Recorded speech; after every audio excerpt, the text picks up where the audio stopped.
Čau, Uroš tukaj iz Kimital Running Academy. Kako postati hitrejši tekač?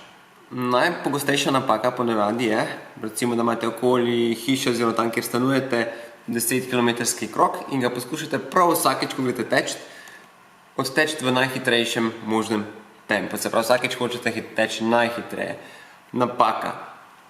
Poskusite si, recimo, če je ta krog dolg 10 km in bi vi radi izboljšali hitrost na 10 km, si razdelite teh 10 km na krajše intervale. Se pravi, recimo, da si izberete 5x1000 in poskušate teh 1000 preteči v hitrejšem času, kot pa tečete, oziroma hitrejšem tempu, kot pa tečete na 10 km. Primer, tečete 10 km recimo 40 minut, v tempu 4 minute na kilometer, razdelite si teh 10 km na 5x1000 in poskusite posamezen interval, se pravi posamezen kilometer, preteči v tempu 3:45.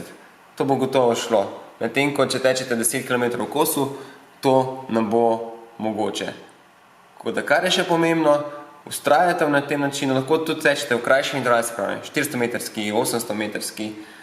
Predvsem pa vztrajate in to vztrajanje se vam gotovo poplačalo v izboljšanju hitrosti. Čau.